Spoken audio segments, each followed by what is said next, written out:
हाँ, तो पिछली क्लास में हमने डिस्कस किया था कि ग्लोबल पॉवर्टी ट्रेंड्स क्या थे। अब इस चैप्टर को फिनिश करते हैं। इस चैप्टर में हम लोग जो है वो अब डिस्कस करते हैं पॉवर्टी के कॉजेज़। वैसे हमने इस चैप्टर में पॉवर्टी के कॉजेज़ डिस्कस कर लिए थे, बट हमने उनको एक्सप्लेन नहीं किया था, है ना? तो पॉवर्टी के ट्रेंड्स ब्रिटिश टाइम से क्या रहे हैं इंडिया में, क्योंकि ब्रिटिशर्स से पहले तो इंडिया बहुत अच्छा देश था, काफ़ी जो है वो अच्छी खासी हमारे यहाँ डेवलपमेंट थी। बट ब्रिटिशर्स की वजह से इंडिया में पॉवर्टी जो है वो आई थी और अभी तक वो चल रही है। तो क्या क्या कॉजेज़ थे पॉवर्टी के ब्रिटिश टाइम से लेके आज तक, वो हम उनको डिटेल में समझते हैं अभी। तो लिख लीजिए आप लोग, what are the causes of poverty. Question अगर एग्जाम में आता है तो ये वाला लिखिएगा आप लोग। वो तो हमने लिखा था सिर्फ समझने के लिए, इलेक्ट्रेसी, माल न्यूट्रिशन, या आपकी जो है वो ह्यूमन रिसोर्सेज की कमी होना, हेल्थ फैसिलिटी कम होना, उसकी वजह से पॉवर्टी होती है। बट अगर हम ब्रॉडर वे में देखें तो हम इसको समझते आ जाएं पॉवर्टी कैसे इंडिया में रही है स्टार्टिंग से। तो पॉवर्टी के कॉजेज़ हम बात करें तो पहले ब्रिटिशर्स के टाइम से बात करते हैं। जब ब्रिटिशर्स इंडिया में आए तो ब्रिटिशर्स ने क्या किया था, ब्रिटिशर्स ने इंडिया की जो इकोनॉमिक ग्रोथ थी उसे पूरी तरीके से बंद कर दिया था। देखिए, जब तक किसी देश में इकोनॉमी ग्रो नहीं करेगी, जब तक किसी देश में पैसा नहीं बनेगा, पैसे की डेवलपमेंट नहीं होगी, तब तक उस देश में गरीबी हट नहीं सकती। पहले कहते थे कि इंडिया सोने की चिड़िया थी, अच्छी खासी पैसे की ग्रोथ थी, अच्छा खासा हमारे यहाँ रिसोर्सेज था। ब्रिटिशर्स ने सब रिसोर्सेज हमारे यहाँ से छीन ली। ब्रिटिशर्स ने इंडिया में पहले जो हैंडीक्राफ्ट होते थे, इंडिया के हैंडीक्राफ्ट बहुत मशहूर थे, वर्ल्ड वाइड बिकते थे, उस सबको डिस्ट्रॉय कर दिया। इंडिया में जो कपड़े, टेक्सटाइल इंडस्ट्रीज बन रही थी, उन सबको डिस्ट्रॉय कर दिया और अपनी टेक्सटाइल इंडस्ट्री बढ़ा ली और हमारे यहाँ पर पूरी तरीके से इकोनॉमिक ग्रोथ को ख़त्म कर दिया। तो ब्रिटिशर्स की पॉलिसी ने इंडिया की इकोनॉमिक ग्रोथ रोकी, इंडिया के हैंडीक्राफ्ट और टेक्सटाइल इंडस्ट्री को बर्बाद किया, जिससे पॉवर्टी जो है स्टार्ट हुई। पहला पॉइंट ये लिखेंगे। दूसरा पॉइंट, जब ब्रिटिशर्स हमारे देश से गए तो उनके जाने के बाद अंटिल 1990, ब्रिटिशर्स 1947 में गए और 1990 आते आते हमारे यहाँ पर क्या हुआ, हमारे यहाँ पर इतनी जॉब अपॉर्चुनिटीज़ निकली नहीं, क्योंकि ब्रिटिशर्स ने पूरे के पूरे सिस्टम को ख़राब कर दिया था। तो कम जॉब अपॉर्चुनिटी की वजह से और हाई पॉपुलेशन की वजह से ब्रिटिशर्स जब गए, सभी सारी जॉब वो नष्ट कर गए और पॉपुलेशन इतनी बढ़ रही थी उस समय। तो पॉपुलेशन के बढ़ने की वजह से और कम जॉब होने की वजह से पॉवर्टी फिर और बढ़ती गई हमारे देश में। सेकंड पॉइंट ये लिखेंगे। फिर 1990 के बाद क्या हुआ, 1990 के बाद हमारे देश में ग्रीन रेवोल्यूशन आया। ग्रीन रेवोल्यूशन की वजह से इंडिया के कुछ स्टेट्स जैसे पंजाब, हरियाणा में तो जम के खेती बाड़ी हुई और कुछ लोगों को प्रॉफिट हुआ। बट जो लोग प्रॉफिट नहीं कमा पाए वो गांव से शहरों की तरफ आए। अब शहरों में इतना काम था नहीं, तो हुआ क्या, जो भी उन लोग को काम मिला, चाहे उनको रिक्शा वाला काम मिला, चाहे उनको रेडी का काम मिला, उन सब लोगों ने उसका काम शुरू कर दिया। इतनी उनको इनकम मिल नहीं पाई रिक्शा चलाकर या रेडी चलाकर, तो उन लोगों ने झुग्गियों में, स्लम्स में रहना स्टार्ट करा, जिसकी वजह से शहरों के अंदर भी पॉवर्टी जो थी वो बढ़ने लगी। ये थर्ड पॉइंट लिखोगे आप। फिर एक पॉइंट है कि इनकम इनइक्वालिटी का। इनकम इनइक्वालिटी की वजह से भी हमारे देश में जो है वो गरीबी छाई। कैसे? इनकम इनइक्वालिटी क्या हुआ, देखिए, जब गरीबी बढ़ी तो कुछ लोगों ने तो प्रॉफिट कमाया, कुछ लोगों ने तो प्रॉफिट कमाया। जैसे मैंने बताया आपको, जब गांव में कुछ लोगों ने ग्रीन रेवोल्यूशन का फायदा उठाया तो वो लोग अमीर हो गए, कि कुछ लोग गांव से शहरों में आए तो वो गरीब होते गए।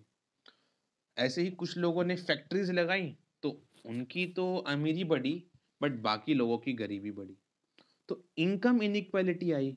कुछ लोगों ने तो प्रॉफिट कमाया तो वो अमीर हो गए, बाकी लोग इतना नहीं कमा पाए तो वो गरीब हो गए। तो इनइक्वालिटी बढ़ गई, इनइक्वालिटी बढ़ने की वजह से ये लोग गरीब के गरीब रह गए। तो ये भी एक रीजन था गरीबी छाने का देश में। और लास्ट पॉइंट जो आपको लिखना है वो है socio cultural economic factors. Socio cultural economic factors क्या होते हैं? देखिए, इंडिया में लोग दिखावट में रहते हैं बहुत। दिखावट में कैसे? भाई कुछ शादी करनी है घर में, या कोई फेस्टिवल है तो कुछ फेस्टिवल करना है घर में, या कोई बूढ़े माँ बाप मर गए तो उनका श्राद्ध करना है। इस दिखावट में दुनिया को दिखाने के लिए लोग क्या करते हैं, जो गरीब लोग होते हैं वो अमीरों से लोन लेते हैं, उस लोन को चुका पाते नहीं है, जिसकी वजह से वो लोग कर्जे में आ जाते हैं, इन डेप्टनेस में आते हैं, और वो और गरीब के गरीब हो जाते हैं। तो ये भी एक रीजन है, दिखावट की वजह से, सोशियो इकोनॉमिक फैक्टर की वजह से भी गरीब लोग अमीरों से लोन लेते हैं, वो लोन दे पाते नहीं हैं और वो कर्जे में आ जाते हैं, इन डेप्टनेस में आ जाते हैं, और वो गरीब के गरीब ही रहते हैं। तो ये कुछ फैक्टर्स हैं जिसकी वजह से पॉवर्टी आ रही है। मैं दोबारा से एक बार ब्रीफ कर देता हूँ।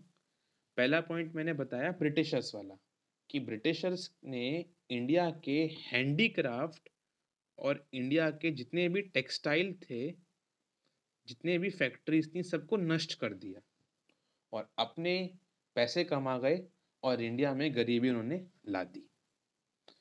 ब्रिटिशर्स के बाद फिर जब देश आज़ाद हुआ तो उसके बाद, आज़ाद होने के बाद 1947 के बाद 1990 आते आते तो पॉपुलेशन इतनी बढ़ गई, पॉपुलेशन इतनी बढ़ गई, जॉब इतनी थी नहीं, तो और गरीबी छा गई देश में।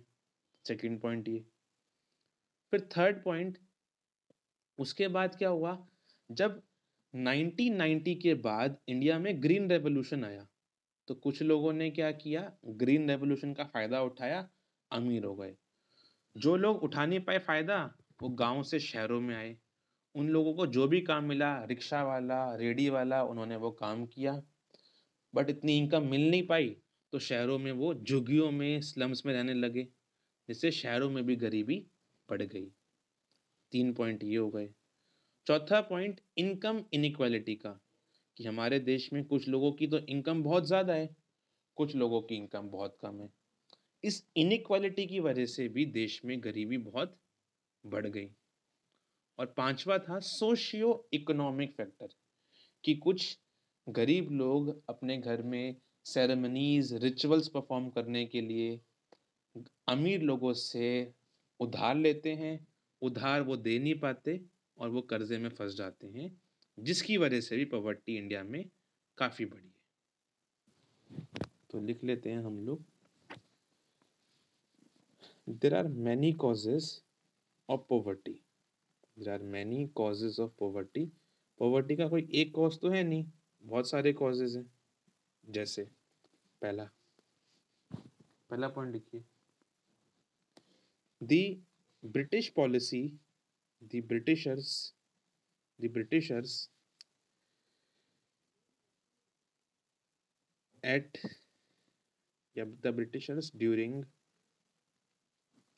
their time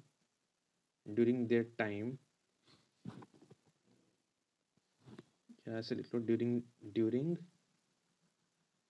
कॉलोनियल पीरियड, है ना, कॉलोनियल पीरियड बोलते हैं ब्रिटिशर्स के टाइम को। The Britishers during colonial period ruined the Indian handicraft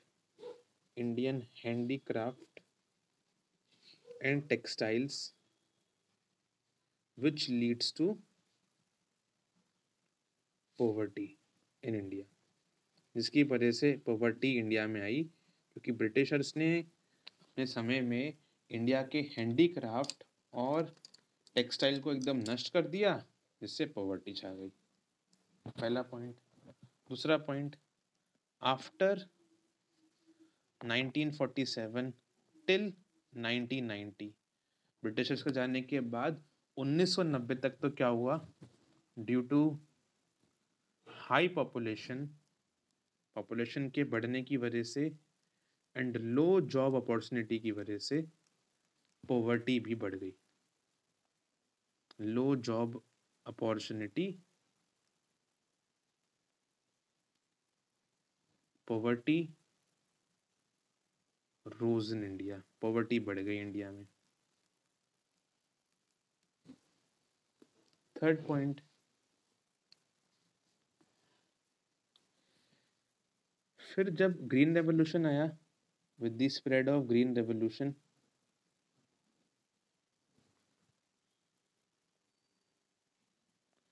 तो कुछ फार्मर्स ने तो पैसे कमाए और वो अमीर हो गए। Some farmers get benefited, but many move to urban areas, but बहुत सारे लोग जो हैं शहर आ गए, जहाँ पर उन लोगों ने where they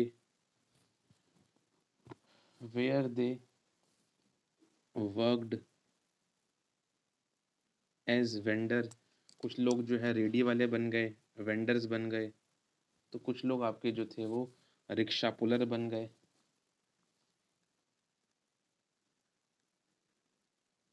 and due to less income, क्योंकि उनकी इनकम कम थी,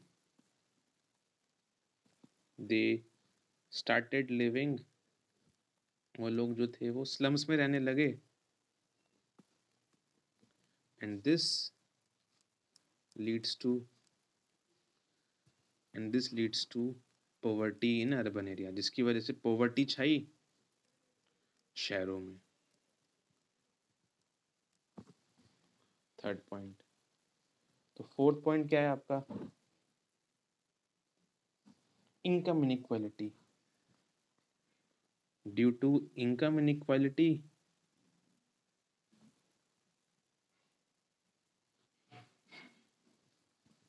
poverty ratio also increase in India। Inequality की वजह से भी पॉवर्टी जो थी इंडिया में बहुत बड़ी। यहाँ तक लिखिए पहले। Also due to socio cultural economic factor, many poor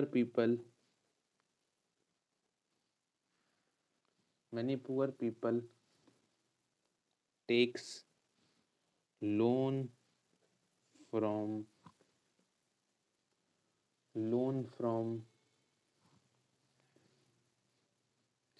rich people, and when they are unable to repay loan, they get trapped in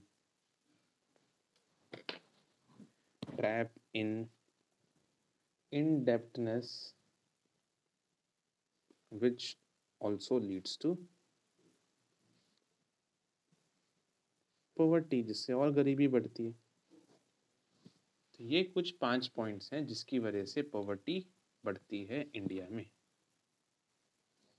अब इस चैप्टर का last question, anti poverty measures. तो हमने देखा देश में गरीबी तो बहुत सारी है, इस गरीबी को ठीक करने के लिए 2 तरीके हैं जो गवर्नमेंट अपनाती है। नंबर 1, इकोनॉमिक ग्रोथ करी जाए। मैंने बताया ना अभी आपको, ब्रिटिशर्स की वजह से इंडिया में क्या हुआ, ब्रिटिशर्स की वजह से इंडिया की इकोनॉमिक ग्रोथ रुक गई थी। उन लोगों ने टेक्सटाइल, हैंडीक्राफ्ट सब खराब कर दिया, तो पैसे आ नहीं पाए और गरीबी बढ़ गई। तो एक तरीका तो ये है कि इकोनॉमी को स्ट्रॉन्ग करा जाए, इकोनॉमिक ग्रोथ करी जाए, पैसा बढ़ाया जाए देश में। दूसरा है कि पॉवर्टी को कम करने के प्रोग्राम चलाए जाएं। तो ये क्वेश्चन पूछ लेते हैं एग्जाम में, what are the anti poverty measures adopted by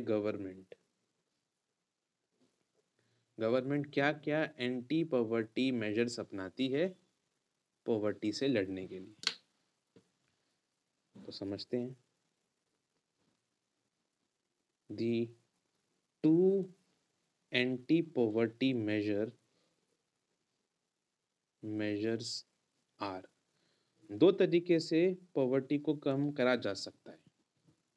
number 1, economic growth को प्रमोट करा जाए, पैसे को बढ़ाया जाए, जॉब को बढ़ाया जाए, प्रमोशन ऑफ इकोनॉमिक ग्रोथ। तो दूसरा है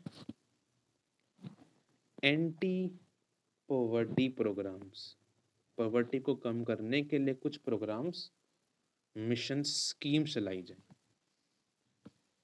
तो इन दोनों को समझते हैं हम लोग।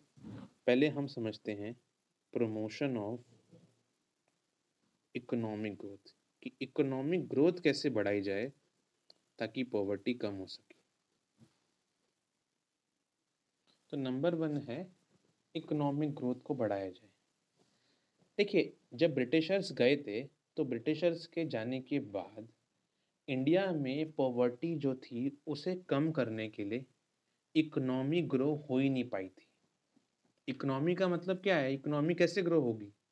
भाई आप जॉब बढ़ाइए, आप जो है वो जॉब बढ़ा के इकोनॉमी को कम कर सकते हैं, बढ़ा सकते हैं, पॉवर्टी कम कर सकते हैं।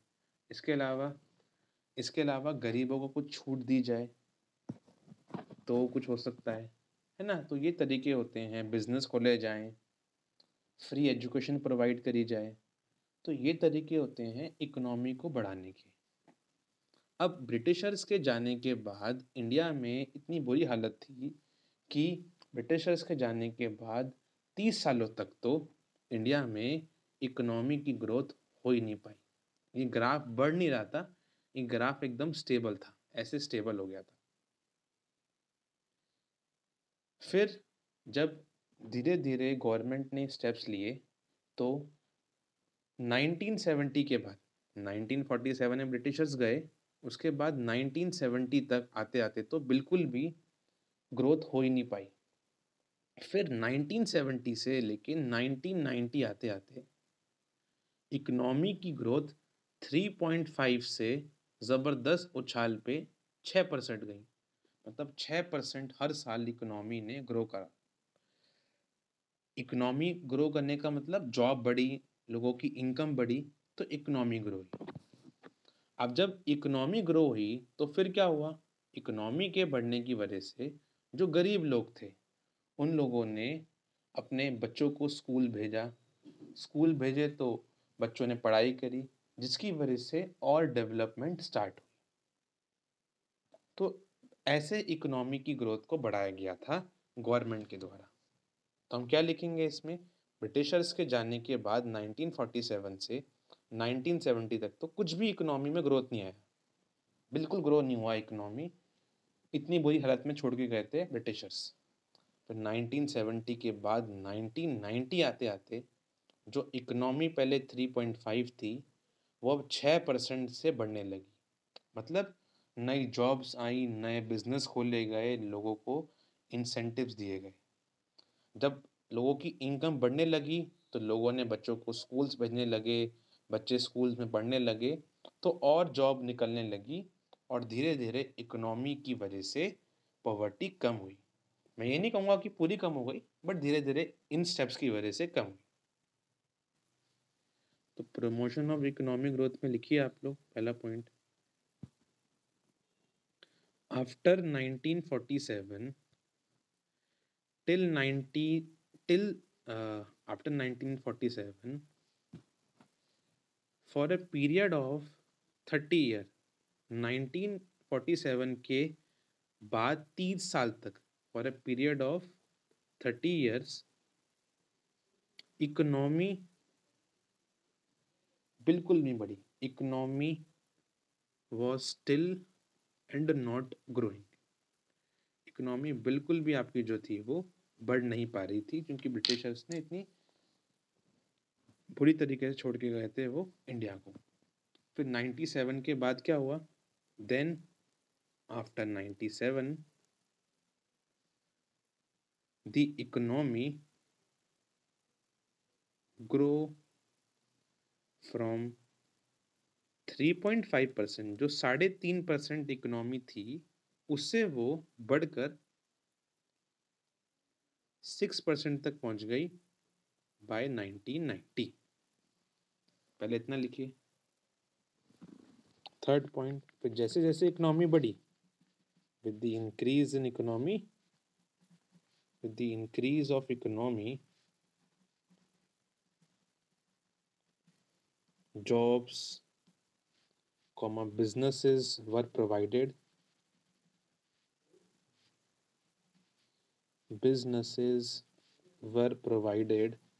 लोगों को बिजनेस प्रोवाइड करे गए, जॉब प्रोवाइड करे गए, which result in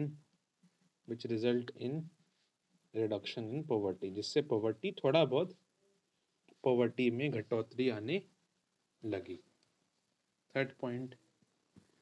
और जैसे जैसे पॉवर्टी कम हुई, दिस ऑल्सो लीड्स टू जैसे जैसे पॉवर्टी कम हुई तो लोगों ने क्या किया, अपने बच्चों को स्कूल भेजना स्टार्ट किया, और फिर जब बच्चे पढ़े तो और डेवलपमेंट हुई इकोनॉमी में, तो पॉवर्टी और कम हुई।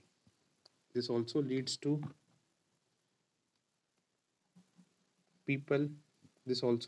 people sending children to schools, and with better education, जैसे जैसे एजुकेशन बढ़ी, न्यू इकोनॉमिक ग्रोथ या new economic opportunities rose that reduces poverty, जिससे पॉवर्टी और कम हुई। तो ये इकोनॉमिक ग्रोथ के मेजर्स लिए गए जिससे पॉवर्टी को कम करा गया। तो अब आते हैं एंटी पॉवर्टी मेजर्स। अब एंटी पॉवर्टी मेजर्स क्या लिए गए थे गवर्नमेंट के द्वारा पॉवर्टी को कम करने के लिए, वो हम समझते हैं। नंबर 1 आपका इसमें आएगा, जो पॉवर्टी को कम करने के लिए स्टेप लिया गया था। आप ऐसे लिखिए heading, the measures taken are. अब क्या क्या मेजर्स लिए गए, मैं स्टार्ट करता हूं पहले नरेगा से। समझते हैं इसको। हाँ, तो ये नरेगा क्या है आपका? अगर हम नरेगा की फुल फॉर्म देखें तो नरेगा की फुल फॉर्म है नेशनल नरेगा, NREGA। नरेगा की फुल फॉर्म है नेशनल, देखो ये रहा national, R for rural, E for employment, G for guarantee, A for act.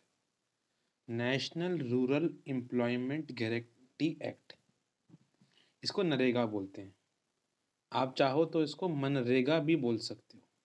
NREGA तो बोलते ही हैं इसको, बट आप चाहो तो इसके आगे M भी लगा सकते हो, मनरेगा भी बोल सकते हो, क्योंकि इस मिशन का नाम Mahatma Gandhi national rural employment guarantee act पूरा है। आपको याद करना पड़ेगा ये पूरा का पूरा, ठीक है। महात्मा गांधी तो एम से याद कर ही लोगे, एन से याद करना है national rural employment guarantee act. ये मिशन जो था आपका, ये जो एंटी पॉवर्टी मेजर है, ये 2005 में गवर्नमेंट ने स्टार्ट किया था। अब ये है क्या चीज़ वो समझते हैं। इस मिशन के अंदर, इस प्रोग्राम के अंदर गवर्नमेंट जो होती है वो क्या करती है, वो लोगों को कम से कम 100 दिन का एम्प्लॉयमेंट प्रोवाइड करती है, रोजगार देती है।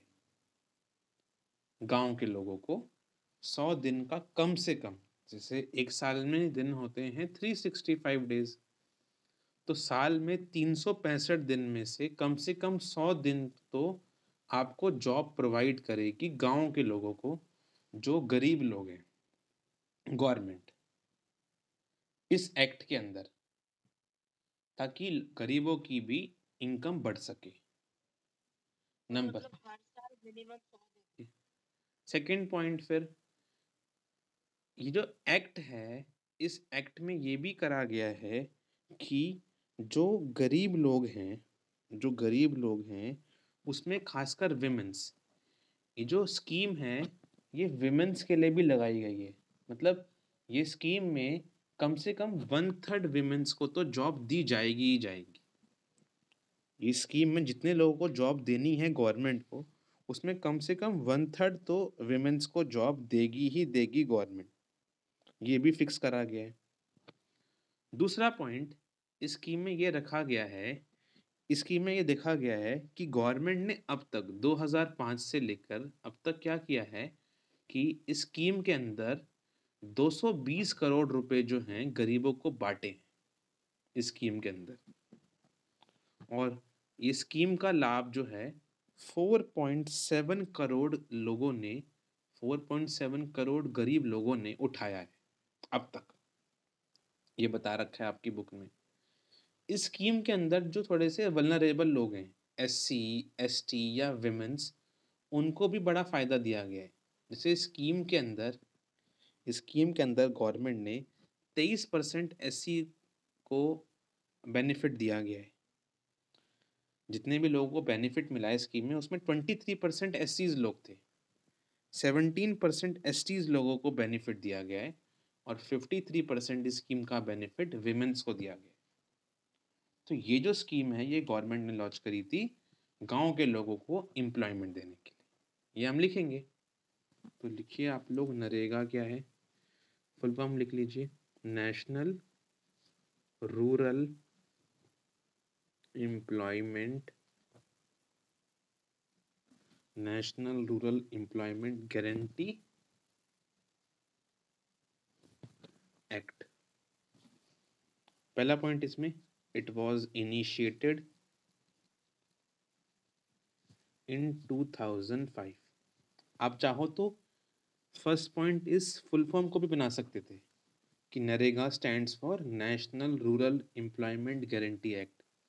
सेकंड पॉइंट हो जाएगा इट वाज इनिशिएटेड, ये प्रोग्राम स्टार्ट हुआ था 2005 में।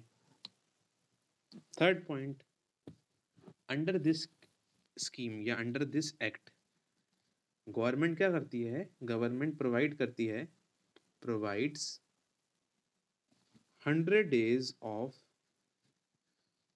Work to the rural people. गांव के लोगों को 100 दिन का कम से कम काम देती है government. Third point, this scheme या this act is provided, this act is provided for, this act is provided for 1/3 of the 1/3 women's, this act is provided for 1/3 of 1/3 women's, 1/3 women's को इस एक्ट से फायदा दिया गया है। this act has provided 220 crore to 4.78 crore household, 4.78 crore लोगों को 220 करोड़ का लाभ दिया गया है गवर्नमेंट के द्वारा इस स्कीम के अंडर। और लास्ट पॉइंट आप लिख लीजिए, this act has provided share to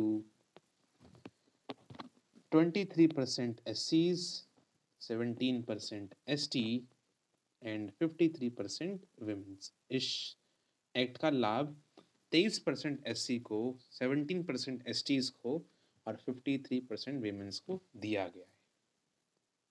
ये बहुत इंपॉर्टेंट है आपके एग्जाम के लिए, पूछ लेते हैं नरेगा।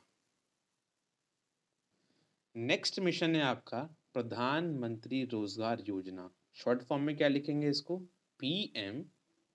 PMRY, प्रधानमंत्री रोजगार योजना जो है आपकी, एक अगला मिशन है गवर्नमेंट का जो गवर्नमेंट चलाती है।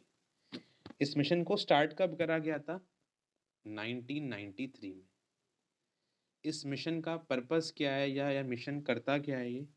इस मिशन का ये एम है कि ये जो मिशन है वो सेल्फ एम्प्लॉयमेंट प्रोवाइड करने की कोशिश करता है एजुकेटेड लोगों को, खासकर गांव के एरिया में। जो एजुकेटेड लोग हैं, जो पढ़े लिखे लोग हैं गांव के या थोड़े बहुत शहर के लोग, उनको ये जो स्कीम है वो क्या करती है? सेल्फ एम्प्लॉयमेंट प्रोवाइड करने की कोशिश करती है। कैसे? उन लोगों को बिजनेस खुलवाती है ये स्कीम, पैसे देती है ये स्कीम उन लोगों को ताकि वो बिजनेस खोल सकें या छोटी मोटी अपनी इंडस्ट्रीज खोल सकें।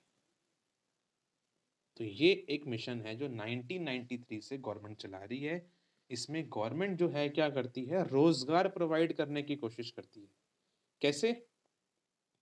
जो पढ़े लिखे लोग हैं गांव या शहर के, उनको गवर्नमेंट जो है वो बिजनेस या फिर फैक्ट्री खुलवाने के लिए, इंडस्ट्री खुलवाने के लिए पैसा प्रोवाइड करती है। तो सेकंड मिशन जो गवर्नमेंट चला रही है वो है आपकी PMRY। फुल फॉर्म क्या होगी इसकी?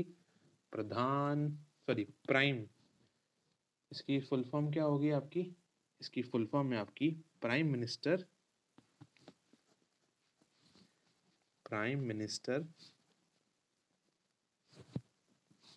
रोजगार योजना। ठीक है, कब स्टार्ट करा गया था? इट वॉज इनिशिएटेड इन 1993 में इसको स्टार्ट करा गया था। एम क्या है इसका? The aim of this scheme या this mission या this act is to provide